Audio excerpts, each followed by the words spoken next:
Hello అండి, నమస్తే. Welcome back to our channel రుచిగా చేద్దాం. ఈరోజైతే నేను ఈ వీడియోలో 9 రకాల నైవేద్యాలు వరలక్ష్మి వ్రతానికి చాలా త్వరగా అయిపోయేలాగా ఎలా చేయాలనేది చూపించబోతున్నానండి. ఇక్కడైతే నేను చక్కెర పొంగలి, అలాగే ఒక కప్పు మినప్పప్పుతోటి 3 రకాల వడలైతే చేసుకోబోతున్నాము. అలాగే ఇంకా మనము పూర్ణాలండి, అమ్మవారికి ఎంతో ఇష్టమైన, మనకు కూడా మనందరికీ కూడా చాలా ఇష్టమైన క్రిస్పీ పూర్ణాలు కూడా చేయబోతున్నాము. ఇంకా నేను ఇక్కడ దద్దోజనం, పులిహోర, పాయసం ఒక గ్లాస్ రైస్ తోటి ఈ 3 రకాలు కూడా చూపించబోతున్నాను. అండ్ లాస్ట్ అండ్ ఫైనల్గా శనగలండి. ఇవన్నీ కూడా చాలా త్వరగా అయిపోయేలాగా చూసేద్దాం. ఫస్ట్ అయితే ఇక్కడ మనం చక్కెర పొంగల్ అయితే చేసేసుకుందాం. అచ్చు మనకు గుళ్ళో పెట్టేలాగే ఉంటుందండి. దీనికోసం ఇక్కడైతే నేను ఒక గ్లాస్ కొలత తీసుకొని ఇందులో పావు గ్లాస్ అయితే పెసరపప్పు తీసుకుంటున్నాను. తీసేసుకొని మీడియం ఫ్లేమ్లో ఈ కలర్ వచ్చే వరకు అయితే వేయించుకోవాలండి. వేయించేసుకొని స్టవ్ ఆఫ్ చేసేసుకోవాలి. ఇక్కడ నేను అదే గ్లాస్ తోటి ముప్పావు గ్లాసు రైస్ తీసుకొని మిగతా పావు గ్లాస్ అందులో వేసేసుకొని మీకైతే కొలత చూపిస్తున్నాను కదా. ఇలా టోటల్గా నాకైతే ఒక గ్లాస్ నిండా అయిపోయింది కదా. వీటన్నిటిని 3-4 టైమ్స్ బాగా వాష్ చేసేసుకొని ఒక 3 గ్లాసులు అయితే నేను వాటర్ అయితే వేసుకొని కుక్కర్ పెట్టేసుకుంటున్నానండి. కుక్కర్ పెట్టేసుకొని ఒక 4-5 విజిల్స్ అయితే రానివ్వాలి. ఇందులోకి మనకు స్వీట్ కోసం ఇక్కడైతే నేను 1.5 గ్లాసు బెల్లం అయితే తీసుకుంటున్నాను. హాఫ్ గ్లాసు వాటర్ అయితే వేసేసుకొని వీటన్నిటిని బాగా మరిగించేసుకోవాలండి. మీకు కనుక బెల్లంలో నలకలు లేకపోతే మీరు మరిగించాల్సిన అవసరం లేదు. ఇలా మొత్తం మనకి మరిగిన తర్వాత ఈలోపు మనకి కుక్కర్ అయిపోయి ప్రెషర్ కూడా వెళ్ళిపోతుంది. ఇప్పుడు మనం ఓపెన్ చేసేసుకొని ఇలా అన్నాన్ని కాస్త గరిటెతోటి అనుకుంటే మెత్తగా అయిపోతుంది. ఇక్కడ మనం ముందుగా రెడీ చేసుకున్నాం కదా బెల్లం వాటర్, అవి కూడా అందులో వేసేసుకొని బాగా కలిపేసుకోవాలండి. మీకు గనక బెల్లం అనేది మంచిగా ఉంటే మీరు కరగబెట్టుకోవాల్సిన అవసరం లేదు. ఇలా మొత్తం వేసేసుకున్న తర్వాత మీడియం ఫ్లేమ్లో పెట్టేసి ఈ విధంగా అయితే మనం అన్నం అనేది రైస్ అడుగంటకుండా ఇలా బాగా కలిపేసుకోవాలి. అలాగే ఇక్కడ నేనైతే ఒక స్పూన్ నెయ్యి అనేది వేసేసుకొని మళ్ళీ ఒకసారి కలిపేసుకుంటున్నాను. చూసారు కదా, మనకు అన్నం అనేది బెల్లంలో బాగా ఉడికిపోవాలి. ఇలా కాసేపు తర్వాత మళ్ళీ ఒక స్పూన్ నెయ్యి అయితే వేసేసుకొని మళ్ళీ ఒకసారి కలిపేసుకోవాలండి. చూసారు కదా, మన కన్సిస్టెన్సీ మెల్లమెల్లగా దగ్గరకు వస్తుంది. ఈ టైంలో అయితే మనం పచ్చకర్పూరం అండి, అదే లడ్డూలో వేసుకుంటాం కదా, ఆ కర్పూరం అయితే కొంచెం చాలా చిటికెడు వేసేసుకొని అందులోనే ఒక స్పూన్ యాలకుల పౌడర్ కూడా వేసేసుకొని మనం ముందుగా వేయించుకున్న కొబ్బరి ముక్కలు అలాగే జీడిపప్పు ముక్కలండి, మీకు నచ్చితే కిస్మిస్ కూడా వేసేసుకోవచ్చు. వేసుకొని వీటన్నిటిని బాగా ఒకసారి కలిపేసుకోవాలి. చూసారు కదా, మనకైతే ఈ విధంగా కన్సిస్టెన్సీ అనేది దగ్గరకు వచ్చేసింది. మనకు చక్కెర పొంగలి చాలా ఈజీగా రెడీ అయిపోయిందండి. చూసారు కదా, మన 9 రకాల నైవేద్యాలలో ఒక రకం చక్కెర పొంగలి అయితే మనకు చాలా టేస్టీగా అచ్చు గుళ్ళో పెట్టే ప్రసాదం లాగే రెడీ అయిపోయిందండి. ఈ విధంగా మీరు ఈసారి ట్రై చేయండి, చాలా అంటే చాలా బాగుంటుంది. ఈ రెసిపీ మనకు 10 to 15 మినిట్స్ టైం అయితే సరిపోతుందండి. నెక్స్ట్ ఇక్కడైతే నేను పెరుగు వడ, అలాగే పాకం వడ, మసాలా వడ, 3 రకాల వడలు కూడా ఒక గ్లాస్ మినప్పప్పుతోటి ఈజీ వేలో చాలా త్వరగా అయిపోయేలాగా చూపిస్తున్నానండి. దీనికోసం ఇక్కడైతే నేను ఒక గ్లాసు మినప్పప్పుని నానబెట్టేసుకుంటున్నాను. శుభ్రంగా వాష్ చేసేసుకొని నైట్ అంతా కూడా నానబెట్టుకోవాలి. ఇది మీరు పూజకు ముందు రోజు నైట్ నానబెట్టేసుకుంటే సరిపోతుంది. ఇలా మొత్తం నానబెట్టేసుకున్న తర్వాత నెక్స్ట్ డే మార్నింగ్కి ఈ విధంగా అయితే మినప్పప్పు బాగా నానిపోతుంది కదా, ఇందులో వాటర్ అంతా వంపేసి ఇలా కొంచెం కొంచెంగా చిన్న మిక్సీ జార్లో వేసుకోండి. అప్పుడే మనకు ఈజీగా ఉంటుంది. ఇలా మెత్తగా గ్రైండ్ చేసేసుకోవాలి. అవసరమైతే 2-3 స్పూన్స్ వాటర్ వేసుకొని ఇలా అయితే గ్రైండ్ చేసుకోవాలండి. నెక్స్ట్ ఇక్కడైతే నేను రుచికి సరిపడా సాల్ట్ వేసుకుంటున్నాను. అలాగే కొంచెం పొంగడానికని వంట సోడా వేసుకోవాలి. బాగా ఎర్రగా రావడానికి ఒక స్పూను షుగర్ అయితే వేసేసుకొని చేతితోటి బాగా ఈ విధంగా కలిపేసుకోవాలండి. ఈ విధంగా కలిపేసుకుంటే మనకు పిండి అనేది మంచి ప్లఫీగా వచ్చేసి వడలైతే బాగుంటాయి. ఇప్పుడు మనకు బ్యాటర్ రెడీ అయిపోయింది కదా, పక్కన పెట్టేసుకోవాలి. మసాలా వడ కోసం అయితే ఇక్కడ నేను కరివేపాకు, పచ్చిమిర్చి, జీలకర్ర వేస్తున్నాను. అల్లం వేయకూడదని నేను ఇక్కడైతే ముక్కలు కట్ చేసుకొని వేసుకోవట్లేదండి. నెక్స్ట్ ఇక్కడైతే నేను పెరుగు వడ కోసం పెరుగులో కొంచెం సాల్ట్ వేసేసి బాగా కలిపేసుకొని కొంచెం నీళ్ళు అయితే వేసుకొని చిక్కటి మజ్జిగలాగా చేసుకొని పక్కన పెట్టేసుకోవాలండి. అలాగే పాకం గారెల కోసం అయితే ఇక్కడ నేను 1 కప్పు బెల్లం తీసుకుంటున్నాను. 1 కప్పు వాటర్ తీసేసుకొని మనం శుభ్రంగా మరిగించేసుకోవాలి. చూసారు కదా, మనకు బెల్లంలో నలకలు కూడా ఏమీ లేకుండా ఈ విధంగా అయితే వడగట్టేసుకోవాలండి. ఇలా కంప్లీట్గా మనకు బెల్లం కరిగిపోయిన తర్వాత ఇందులో అయితే 1 స్పూన్ ఇలాచీ పౌడర్ వేసేసుకొని స్టవ్ ఆఫ్ చేసుకుంటే సరిపోద్ది. మనకి ఇట్లా ఎలాంటి పాకం కూడా అవసరం లేదండి. ఇది మనకు వేడి ఆరిపోకుండా ప్లేట్ పెట్టి పక్కన పెట్టేసుకొని మనము వడలు వేయించుకోవడానికి ఆయిల్ అయితే పెట్టేసుకోవాలండి. ఇక్కడైతే మనం ముందుగా రెడీ చేసుకున్నాం కదా మినప పిండి, అదైతే మనం కొంచెం కొంచెంగా తీసేసుకొని ఇలా ఒక కవర్ మీద కానీ లేదంటే ఆకు మీద కానీ ఇలా చిన్న చిన్న గారెల్లాగా చేసేసుకొని ఆయిల్ అయితే వేసేసుకోవాలండి. చూసారు కదా, ఈ విధంగా అయితే ఆయిల్ మనకు బాగా హీట్ అయిపోయాక వడలు అయితే వేసేసుకోవాలి. ఫస్ట్ నేను వీటిని అయితే పాకం వడల కోసం అయితే వేయించుకుంటున్నాను. ఈ విధంగా అయితే నాకు మంచి కలర్ లేక వచ్చేసిన తర్వాత తీసేసుకొని మనం ముందుగా రెడీ చేసుకున్నాం కదా బెల్లం పాకం అందులో వేసేసుకోవాలండి. మనకి ఎన్ని అయితే కావాలో ఆ క్వాంటిటీకి తగ్గట్లుగా మనం బెల్లం సిరప్ రెడీ చేసేసుకొని అందులో ఈ వడలని వేసేసుకోవాలి. చూసారు కదా, నేనైతే ఇవైతే వేసుకున్నాను. నాకు కాసేపటికి పాకం కూడా పీల్చేసిందండి. ఇప్పుడు మనకి నెక్స్ట్ పెరుగు వడ కోసం అయితే వడలైతే వేసేసుకుంటున్నాను. పెరుగు వడ కోసం ఫస్ట్ వడలని వేడివేడిగా ఉన్నప్పుడే ఇలా వాటర్లో వేసేసి కాస్త ఇలా వాటర్ అంతా ఒత్తేసి ఇలా మనం ముందుగా రెడీ చేసుకున్నాం కదా చిక్కటి మజ్జిగ అందులో అయితే వేసేసుకోవాలండి. ఇది కూడా మనకి ఎన్ని అయితే కావాలో అంతవరకు మనం వీటిలో వేసేసుకోవాలి. దీనికోసం తాలింపు అనేది మనం లాస్ట్లో పెట్టేసుకుంటే సరిపోతుంది. ఇలా నేనైతే పెరుగు వడలో వేసుకోవడానికి ఇన్ని వడలు అయితే వేసేసుకొని పక్కన పెట్టేసుకున్నాను. నెక్స్ట్ నాకు ఇక్కడైతే పిండి మిగిలింది కదా, ఈ పిండిలో అయితే మనం ముందుగా కట్ చేసి పెట్టుకున్నాం కదా పచ్చిమిర్చి, కరివేపాకు అలాగే జీలకర్ర, వాటన్నిటిని కూడా ఇందులో వేసేసుకొని మన ఆయిల్ అనేది రెడీగా ఉంటుంది కదా ఈ వడలు కూడా వేసేసుకోవాలండి. ఇలా మంచి కలర్ లేక వచ్చేసిన తర్వాత మనం మసాలా వడలు కూడా తీసేసుకుంటే మనకు ఈ నైవేద్యం కూడా రెడీ అయిపోతుంది. ఇలా అయితే నేను మసాలా వడలు తీసేసుకున్నాను. ఇలా నెక్స్ట్ అయిపోయిన తర్వాత మనము పెరుగు వడ కోసం అయితే తాలింపు వేసేసుకోవాలండి. ఇలా తాలింపు గింజలు వేసుకొని కరివేపాకు, ఎండుమిర్చి వేసేసుకొని స్టవ్ ఆఫ్ చేసేసి కొంచెం పసుపు అయితే వేసుకోవాలి. ఇలా మొత్తం వేగిన తర్వాత మనము పెరుగు వడ ముందు రెడీ చేసుకున్నాం కదా అందులో అయితే వేసేసుకొని బాగా కలిపేసుకోవాలి. చూసారు కదా, మనకి ఈలోపే వడలు అనేవి మంచిగా పెరుగు అనేది పీల్చేసింది. అంతే అండి, ఈ విధంగా మనకు 3 రెసిపీస్ అయితే రెడీ అయిపోయాయి. ఇలా కనుక మీరు 1 కప్పు మినప్పప్పుతో ప్లాన్ చేసుకున్నారంటే ఇలా 3 రకాలు కూడా మనము ఉదయాన్నే హడావులు లేకుండా చేసేసుకోవచ్చండి. చాలా అంటే చాలా త్వరగా చాలా టేస్టీగా ఉంటాయండి. ఇవైతే ఒకసారి ట్రై చేయండి. నెక్స్ట్ ఇక్కడైతే నేను అమ్మవారికి ఎంతో ఇష్టమైన పూర్ణం బూరెలు అలాగే మనకు కూడా చాలా అంటే చాలా నచ్చే పూర్ణం బూరెలు అయితే చూపించబోతుందండి. చాలా క్రిస్పీగా చాలా బాగుంటాయి. దీనికోసం ఇక్కడైతే నేను 1 గ్లాసు రేషన్ రైస్ తీసుకుంటున్నాను. అలాగే 3/4 గ్లాసు మినపప్పును అయితే తీసుకొని 1 స్పూను శనగపప్పును అయితే తీసుకుంటున్నానండి. శనగపప్పు మాత్రం అస్సలు మిస్ చేయొద్దు, మంచి రంగు అనేది వస్తుందండి మనకి. ఇలా శుభ్రంగా వాష్ చేసేసుకొని నేను ఒక 5 గంటలు అయితే నానబెట్టుకున్నానండి. నానబెట్టేసుకొని నైట్ టైం అండి ఇది, నేను నైట్ టైం అనేది ఇలా మొత్తం కొంచెం కొంచెం వాటర్ యాడ్ చేసుకుంటూ ఈ విధంగా అయితే బ్యాటర్ అనేది రెడీ చేసుకుంటున్నాను. ఇలా నేను బ్యాటర్ రెడీ చేసుకున్న తర్వాత మొత్తాన్ని బాగా కలిపేసి వేడి అంతా వెళ్ళిపోయిన తర్వాత ఒక ప్లేట్ పెట్టి క్లోజ్ చేసేసుకుంటున్నానండి.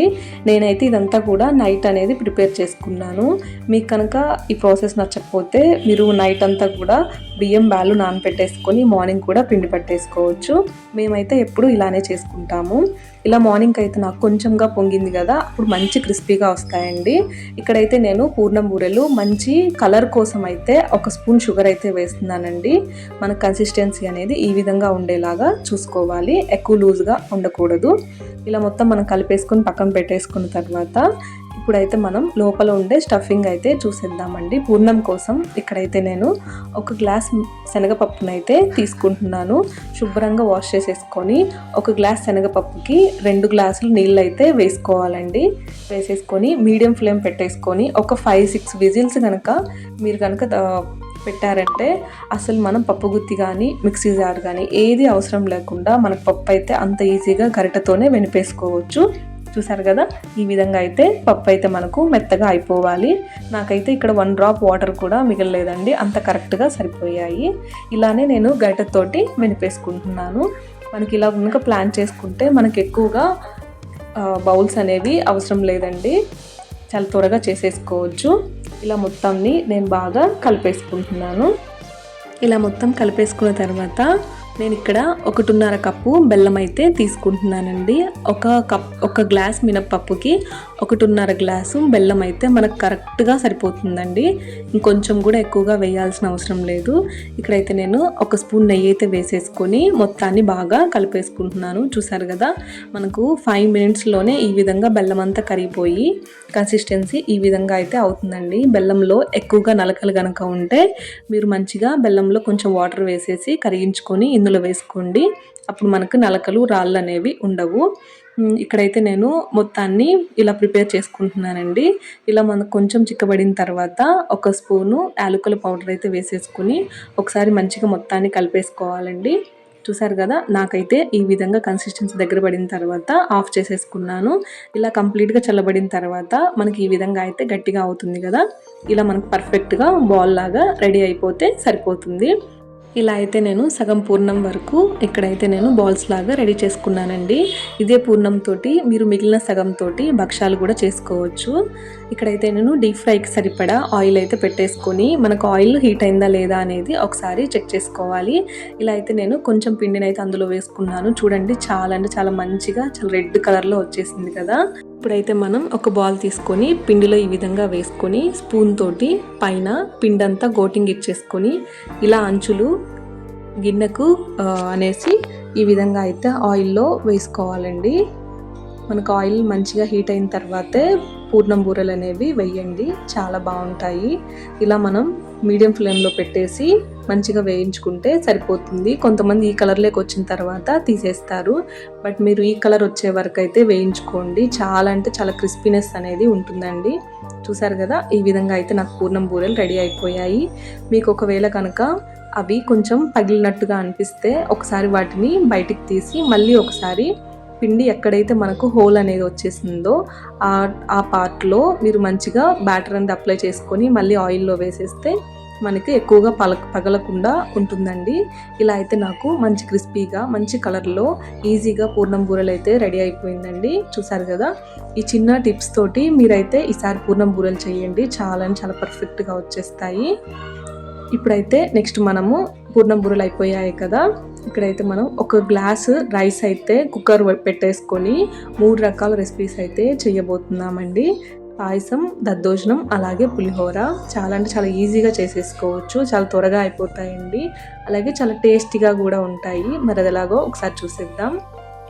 దీనికోసం ఇక్కడైతే నేను కుక్కర్లో 1 గ్లాస్ రైస్ అయితే తీసుకుంటున్నాను. శుభ్రంగా వాష్ చేసేసుకొని 1 గ్లాస్ రైస్కి 2 గ్లాసెస్ వాటర్ అయితే వేసేసుకొని కరెక్ట్గా 2 విజిల్స్ వచ్చే వరకు అయితే మనం హై ఫ్లేమ్లో ఉడికించుకుంటే సరిపోతుందండి.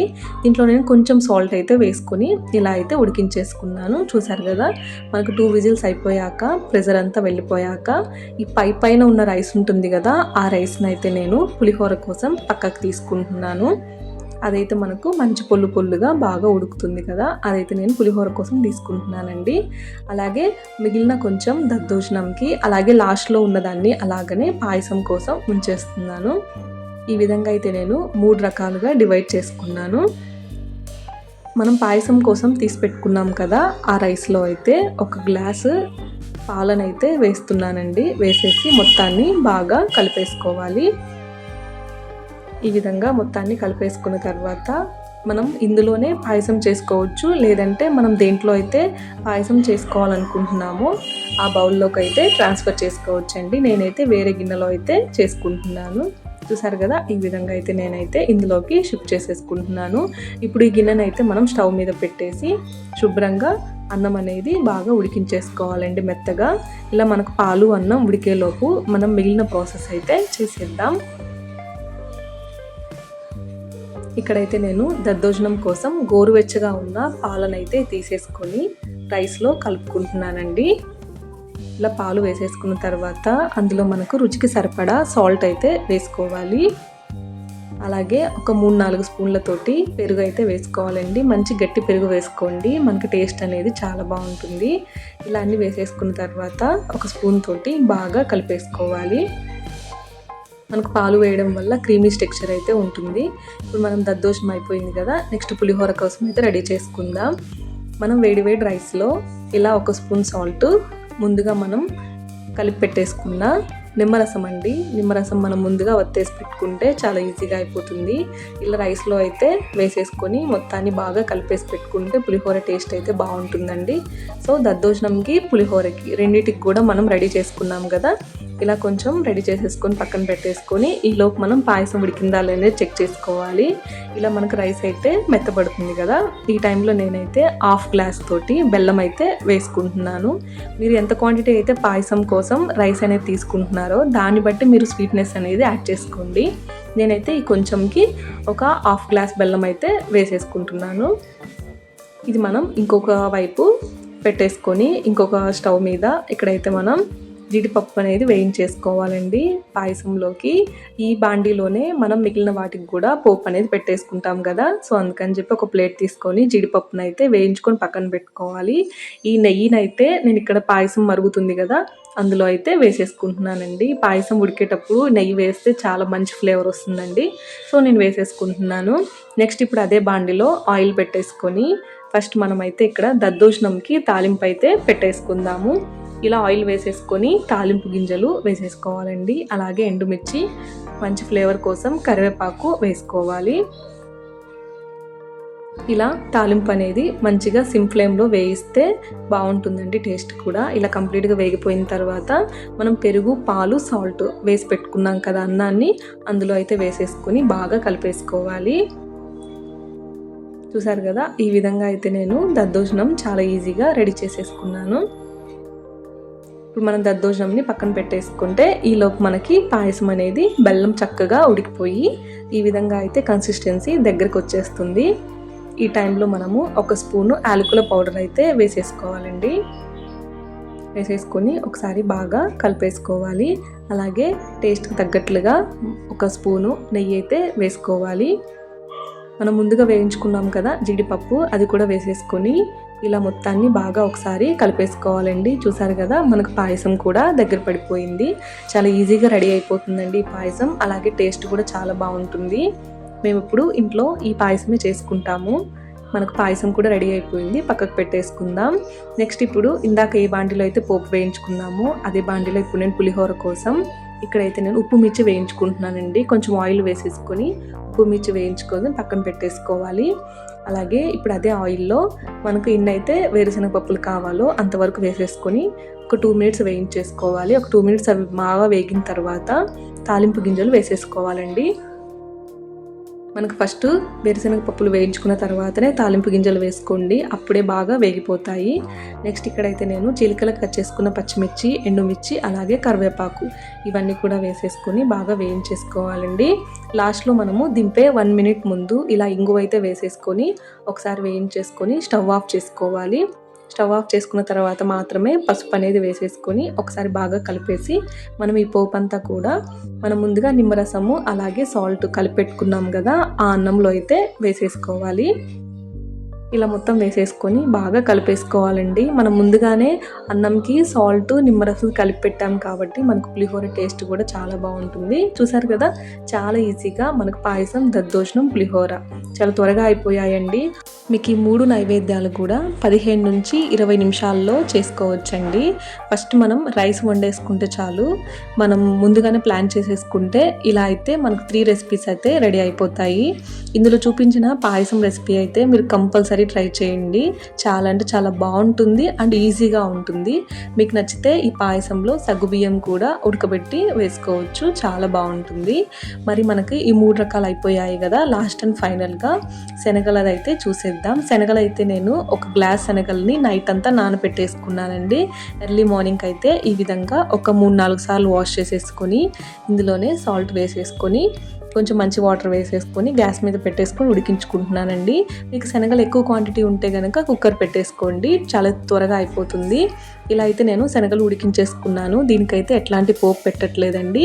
మనకు వాయినం ఇచ్చే శనగలల్లో పోపు అనేది పెట్టాం కదా, సో నేను కూడా పోపు అనేది పెట్టట్లేదు. ఇలా కంప్లీట్గా ఉడికిపోయిన తర్వాత వాటర్ తీసేసుకుంటే మనకు శనగలు కూడా రెడీ అయిపోతాయి. చూసారు కదా, గుళ్ళో పెట్టే ప్రసాదం లాగా చక్కెర పొంగలి ఇంకా ఒక గ్లాస్ మినప్పప్పుతోటి 3 రకాలైన టేస్టీ వడలు, ఇంకా మనకు ప్రతి పండగకి కూడా ఎంతో టేస్టీగా అనిపించే పూర్ణం బూరెలండి. చాలా క్రిస్పీగా చాలా బాగుంటాయి. ఇంకా మనం పాయసం, పులిహోర, దద్దోజనం, అలాగే శనగలు వీటన్నిటిని కూడా ఈ విధంగా ప్లాన్ చేసుకుంటే చాలా చక్కగా త్వరగా చేసేసుకోవచ్చు. మరి మీరు కూడా ఒకసారి ఈ విధంగా ట్రై చేసి ఎలా ఉందనేది కామెంట్ చేయండి.